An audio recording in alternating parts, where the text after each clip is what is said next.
Are you telling me that 200 men against your boy is a no-win situation for us? You send that many, don't forget one thing. A good supply of body bags. Sylvester Stallone.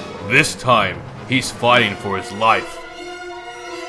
Rambo Last Blood. God fucking damn it, I hate that intro. Rambo Last Blood is a confusing pile of mediocrity, I'll be honest with you. There's just a lot of shit, like, it seems like everything's building up to the second half, where the shit goes down, but other than that, there's just a lot of fucking garbage in this movie. For instance, Rambo, I can't tell you, I won't tell you, it's a spoiler-free thing, but Rambo did something so fucking stupid. Like, this is a man who's built up over goddamn 30 years as being this absolute pro at his job, a person who could take on 200 people, yet he does the stupidest fucking things that unfortunately turn into consequences for the later movie. But why the fuck did he do it? It wasn't like he wasn't aware of his actions, he knew exactly what he was doing, and that was being a dumbass. When the eventual emotional impact hits in, his character, his voice doesn't really give it the weight of what's happened. You could put it up to, oh, he's a war veteran, so he's desensitized, but then wouldn't there be more emphasis on giving him emotion for this one thing that meant a lot to him? And then the reaction is just, I don't know, there was like very big sadness, and then fucking, yeah, live our own lives, that's all good, brother, see you later. And I was just like, what the fuck? Rambo, buddy, what the shit are you doing? Mr. Sylvester Stallone gave a really good appearance when it came to being a threatening, angry, mad motherfucker, but when he started doing emotional scenes and shit, it did not translate well with his voice. His voice is so manly he can't get out actual emotion. Probably an actually decent idea of how the story went as well. But, the second half of the movie when the action kicks in, fucking hell, dude. It's so good. It honestly reminds me of, like, Doom. Oh, it's so gory. It's so fucking satisfying. Oh, but to get there, you have to go through a lot of fucking garbage.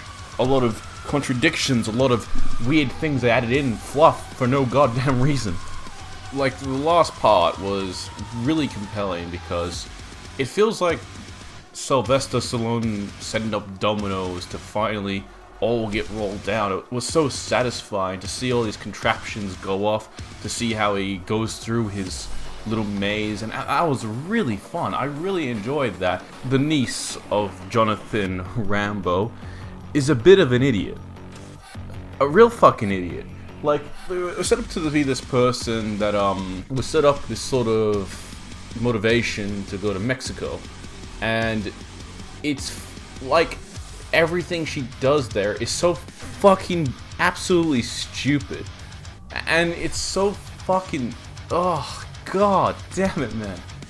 And the conflict was silly and all that shit, and then what did she learn? Oh yeah, if you watch the movie you'll know what she learned. And the villains, as forgettable as any villains could be. I don't even fucking remember. They're called twins, and I don't even remember what the first thing was. It was some fucking, I don't know, the Hobre twins, some shit. I don't know. They're Mexican. You can figure it out. You can probably like go through elimination and eventually get. They didn't stand out in any way. One was a more action-oriented one. The other one was trying to be like, oh, I'm very smart and shit, and he was a bigger operator of the operation. It was so fucking box standard, it didn't really influence anything. I don't expect a Thanos-level relationship or character arc between two basically whore dealers. What I do expect is that there's something between them, some fucking semblance of brotherhood.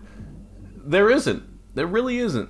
And when this person, when the eventual thing shit goes down, why the fuck, why would that person even, it wouldn't even feel like that's the actions that person would take. It's silly. It's fucking out of his way. He could have easily have just sent someone else to do it, but no, he thought, oh, I'm gonna make this personal. What the fuck about it? What about it felt personal? Because nothing about you two felt goddamn personal.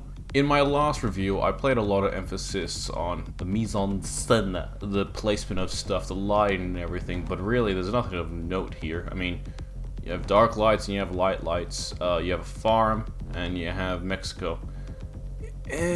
Nothing really stand out, nothing more interesting than that shit.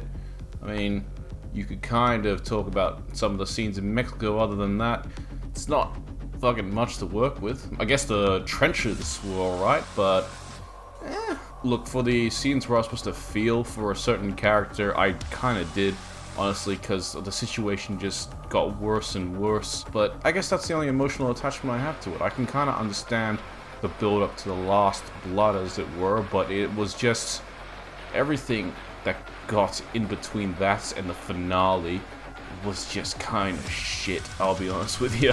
Rambo, as this name to me, basically is this action badass that gets shit done and kicks the fuck out of people. And there are splices of that and a big chunk of it at the end, but to get to that part, you have to go through all the bullshit. It would be great if I had a good story, but if you're gonna go to a Rambo movie, you're there for the fucking action, let's be honest. And I was there for the action as well. I didn't expect a good story, but I really got surprised by how shitty some of the story can be. So I'm gonna give this a 3.